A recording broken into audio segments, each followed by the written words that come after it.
माझं नाव कोमल आहे आणि माझं वय 26 वर्ष असून माझ्या लग्नाला 5 वर्ष झाली होते आणि मला 2 वर्षाची मुलगी होती. आम्ही मुंबई शहरात राहत होतो आणि आमचं छोटंसं स्वतःचं घर होतं. माझे सासू सासरी गावीच राहायचे आणि आम्ही नवरा बायको शहरात राहायचो. माझ्या नवऱ्याचं नाव महेश होतं आणि माझ्या नवऱ्याचं शिक्षण पूर्ण झालेलं होतं.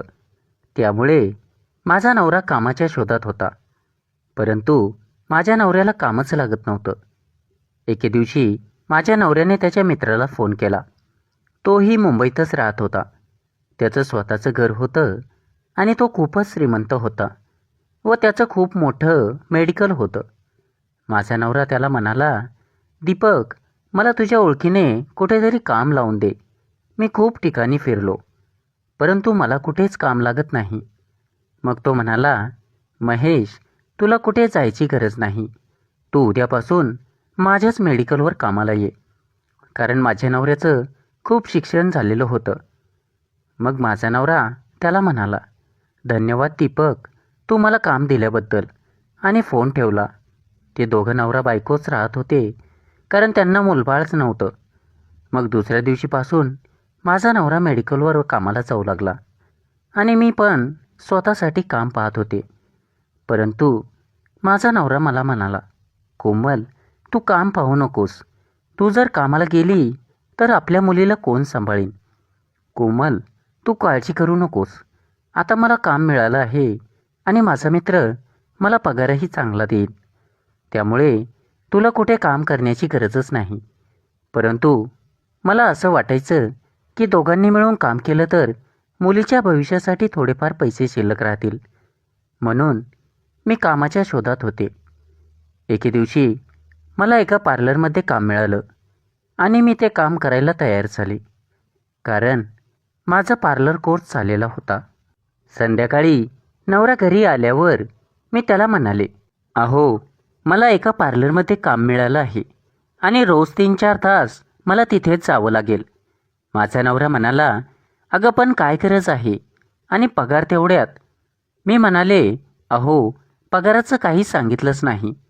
मग माझा नवरा म्हणाला, तुला आपल्या मुलीला सोडून बाहेर जाण्याची काहीच गरज नाही. मी तुला काय हवं ते आणून देतो. तू घरीच पार्लर चालू कर. मी म्हणाले, ठीक आहे. मग 2-3 दिवसांनी मी घरीच पार्लर चालू केलं. आता माझ्या नवऱ्याला हातभार लागू लागला.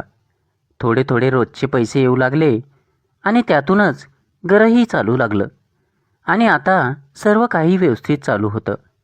परंतु एके दिवशी अचानक माझ्या नवऱ्याच्या मित्राला हार्ट अटॅक आला आणि त्यातच त्याचं निधन झालं. आणि त्यानंतर मेडिकलची सर्व जिम्मेदारी माझ्या नवऱ्यावरच होती. त्यामुळे माझा नवरा आता सकाळी लवकरच मेडिकल उघडण्यासाठी जात होता आणि आता त्याच्या मित्राला जाऊन 2 महिने झाले होते. त्यामुळे आता मेडिकलमध्ये रोज मालकीनबाई येत असायची, म्हणजे त्यांच्या मित्राची बायको. ती फक्त येऊनच बसायची. तिला त्यातलं काहीही माहिती नव्हतं. माझा नवराच सर्व काही बघायचा आणि रोज संध्याकाळी तिला पैसे द्यायचा आणि तिलाही हळूहळू माझ्या नवऱ्यावर विश्वास बसू लागला. त्यामुळे ती कधीकधी घरीच राहायची. माझा नवरा पूर्ण इमानदारीने मेडिकल सांभाळायचा आणि संध्याकाळी पूर्ण पैसे तिला द्यायचा. तरीही तिने मेडिकलमध्ये कॅमेरा बसवला. घरी आल्यावर माझ्या नवऱ्याने मला सांगितलं.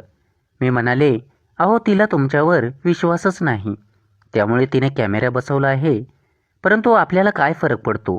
तुम्ही तर प्रामाणिकपणे काम करताय. त्यानंतर काही दिवस असेच निघून गेले.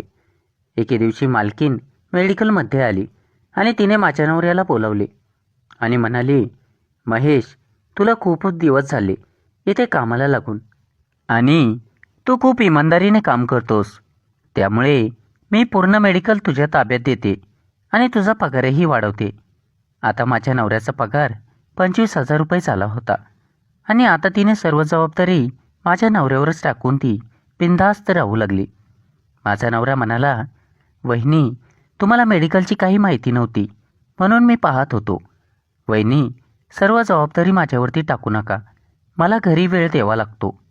तेवढ्यात वहिनी म्हणाली, महेश एक काम कर, तू तुझ्या बायकोला देखील इथे कामाला घेऊन ये. तेवढ्यात माझा नवरा म्हणाला, नाही. मग वहिनी म्हणाली, मी उद्या तुझ्या घरी तुझ्या बायकोला आणि मुलीला भेटायला येते. असं म्हणून ती माझ्या नवऱ्यासोबत दुसऱ्या दिवशी घरी आली. तिने आमचं घर पाहिलं व माझ्या मुलीला आणि मला भेटली. ती खूप श्रीमंत होती आणि माझ्यापेक्षाही दिसायला सुंदर होती. तिला पाहताक्षणी कोणताही पुरुष तिच्या प्रेमात पडेल अशी होती. ती खूप आकर्षक दिसत होती. त्या दिवसापासून माझ्या संसाराची पार वाट लागली. म्हणजेच मालकीन हळूहळू माझ्या नवऱ्याच्या प्रेमात पडू लागली होती. माझ्या नवऱ्याला तिने खूप विश्वासात घेतलं आणि मेडिकल त्याच्याकडे सांभाळायला दिलं आणि तिच्या मनाला वाटेल त्या वेळेला ती मेडिकलमध्ये येऊ लागली. एके दिवशी दुपारच्या वेळी ती मेडिकलमध्ये गेली तेव्हा माझा नवरा बसला होता आणि बराच वेळ मेडिकलमध्ये कोणीच आलं नाही. तेव्हा तिच्या मनात काय चालू होतं याची माझ्या नवऱ्याला कल्पनाच नव्हती. तिचा नवरा तिला सोडून गेला तेव्हापासून तिला हवं असलेलं सुख मिळतच नव्हतं. त्यामुळे ती माझ्या नवऱ्यासोबतच जवळीकता साधण्याचा प्रयत्न करत होती. ती माझ्या नवऱ्याला म्हणाली, महेश, बराच वेळ झाला कोणीच आलं नाही, थोडा वेळ मेडिकल बंद करून घे. तेवढ्यात माझा नवरा म्हणाला, पण वहिनी तुम्ही. तेवढ्यात ती म्हणाली, मी पण इथेच आहे, आपण दोघं जेवण करूया, मी तुझ्यासाठी छान आलू पराठे आणले आहे. असं म्हणून तिने माझ्या नवऱ्याला मेडिकल बंद करायला सांगितलं. मग माझ्या नवऱ्याने आतून मेडिकल बंद केलं. मग ते दोघे आतमध्ये जेवण करू लागले. जेवण करताना ती मुद्दाम माझ्या नवऱ्याला स्पर्श करत होती आणि एकटक नजरेने निहाळत होती. परंतु माझा नवरा दुर्लक्ष करून जेवत होता. जेवण झाल्यावर माझा नवरा तिला म्हणाला, वहिनी आता तुम्ही घरी जा. तेव्हा ती म्हणाली, महेश, मला तुझ्याशी काही बोलायचं आहे. माझा नवरा म्हणाला, बोला ना वहिनी, काय म्हणायचं आहे तुम्हाला. तेव्हा ती म्हणाली, महेश, मला पहिल्या नजरेतच तुझ्यावर प्रेम झालं आहे आणि तू मला खूपच आवडतो.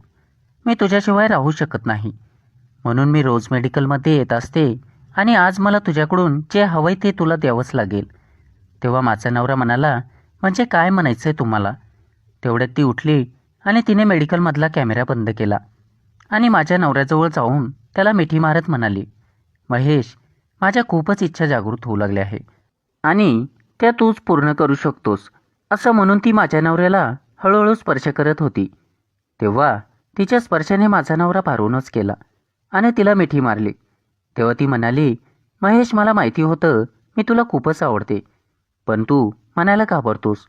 तेव्हा माझा नवरा तिला म्हणाला, वहिनी, दीपक गेल्यापासून मी तुमचाच विचार करतो आणि तुमच्यावर प्रेम करतो, परंतु माझ्या मनात माझ्या बायकोचा आणि मुलीचा विचार आला की मी शांत बसतो, परंतु आज मी तुमच्याशिवाय राहू शकत नाही. असं म्हणून माझा नवरा तिच्यावर प्रेमाचा वर्षाव करू लागला आणि ती पण मनापासून त्यांची साथ देत होती. मग त्या दोघांनी एकमेकांच्या मिठीत हरवून 2-3 तास त्यांच्या इच्छा पूर्ण केल्या. त्यानंतर शांत झाले. तेव्हा ती म्हणाली, महेश, जो आनंद माझ्या नवऱ्याने मला कधीच दिला नाही तो आनंद तू दिला आहेस. आता संध्याकाळचे 5 वाजले होते.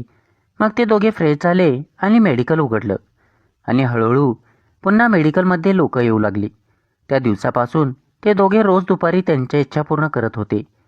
आता माझा नवरा रोज रात्री थकून घरी यायचा आणि रात्रीचे जेवण करून लगेच झोपायचा. माझा नवरा मला वेळच देत नव्हता, कारण खूप दिवस झाले माझा नवरा मला हवं असलेलं सुखही देत नव्हता. म्हणून मला माझ्या नवऱ्यावर संशय येऊ लागला. मग काही दिवस असेच निघून गेले आणि एके दिवशी मी मेडिकलमध्ये जाण्याचं ठरवलं. मग दुपारी मी घरातील कामावरून मेडिकलमध्ये गेले आणि नेहमीप्रमाणे मला मेडिकल बंद दिसलं, परंतु मी तिथेच थांबले. तेवढ्यात मला आतून कुजबूज ऐकू आली, म्हणून मी तिथेच बसून मेडिकल उघडण्याची वाट पाहू लागले. मग 2 तासानंतर मेडिकल उघडलं आणि माझ्या नवऱ्याने मला समोर पाहिलं. तेव्हा तो थोडा घाबरला आणि म्हणाला, कोमल, तू इथे काय करतेस. तेवढ्यात मी आत गेले आणि पाहिलं तर मालकीन खुर्चीवर बसली होती आणि माझ्याकडे पाहून म्हणाली, कोमल, काही काम होतं का. मी म्हणाले, नाही, सहज आले होते. मालकीन म्हणाली, ये बस. मी म्हणाले, मेडिकल बंद का केलं होतं. तेव्हा ती म्हणाली, आम्हाला जेवण करायचं होतं त्यामुळे बंद केलं होतं. मला वाटलं ती माझ्यापासून काहीतरी लपवत आहे. मी काही न बोलता घरी निघून आले आणि संध्याकाळी नवरा घरी आल्यानंतर त्याला म्हणाले, जेवण करताना मेडिकल बंद करायची काय गरज आहे आणि तुम्ही दोघं आतमध्ये. तेव्हा नवरा म्हणाला, अगं तसं काही नाही, तुला गैरसमज होतोय. वहिनी खूप चांगली आहे आणि जर तुला तसं वाटत असेल तर तू माझ्यासोबत उद्यापासून मेडिकलमध्ये चल. मग दुसऱ्या दिवशीपासून मी त्याच्यासोबत जाऊ लागले. मी जेव्हापासून मेडिकलमध्ये जात होते तेव्हापासून त्या दोघांना वेळच मिळत नव्हता. म्हणून ती मालकीन माझ्याकडे रागाने बघत होती, कारण तिला रोज दुपारी माझ्या नवऱ्यासोबत आनंद घ्यायची सवय लागली होती आणि माझ्यामुळे तिला आनंद घेता येत नव्हता. म्हणून एके दिवशी ती मला म्हणाली, कोमल, तू रोज का येतेस? तुझं पार्लर चालत नाही का? तेव्हा मला तिच्या मनात काय आहे ते कळालं होतं. मग मी एक विचार केला आणि दुसऱ्या दिवशी पुन्हा मेडिकलमध्ये गेले आणि दुपारच्या वेळी माझ्या नवऱ्याला म्हणाले, तुम्ही जेवण करा, मी घरी जाऊन थोडा वेळ आपल्या मुलीला झोपी घालते. असं म्हणून मी माझा मोबाईल चालू करून सर्व काही दिसेल असा एका औषधीच्या बॉक्समध्ये ठेवला आणि घरी निघून गेले. मी घरी आले आणि 2-3 तासांनी परत गेले आणि हळूच माझा मोबाईल काढला आणि पाहिलं. मला मोबाईलमध्ये जे दिसलं ते पाहून माझ्या पायाखालची जमीनच सरकली. मी जो विचार केला होता तेच झालं. नेहमीप्रमाणे जेवण झाल्यावर मालकीनबाई माझ्या नवऱ्याला स्पर्श करू लागली. मग माझा नवरा तिच्या स्पर्शाने भारावून गेला आणि तिला मिठी मारत म्हणाला, वहिनी, आज तुम्ही खूपच सुंदर दिसत आहात. असं म्हणून तिच्यासोबत आनंद घेऊ लागला. ते पाहून मला माझ्या नवऱ्याचा खूपच राग आला आणि मी तो व्हिडिओ तिथेच माझ्या नवऱ्याला दाखवला. तेव्हा माझा नवरा म्हणाला, कोमल, हे सर्व खरं आहे, परंतु यात माझी काहीच चूक नाही. माझं तुझ्यावर खूप प्रेम आहे, परंतु मी वहिनीची सुंदरता पाहून वेडा झालो होतो आणि तिचा स्पर्श होताच मी भान हरपून जायचो आणि तिच्यासोबतच. मी माझ्या नवऱ्याला म्हणाले, मला एकही क्षण तुझ्यासोबत राहायचं नाही, मला घटस्फोट हवा. तेव्हा माझा नवरा मला माफी मागू लागला आणि म्हणाला, कोमल, प्लीज असं करू नकोस, मी तुझ्याशिवाय नाही राहू शकत, मी आजच हे काम सोडून देतो. तेव्हा मालकीन पण माझी माफी मागू लागली. ती म्हणाली, कोमल, मला माफ कर.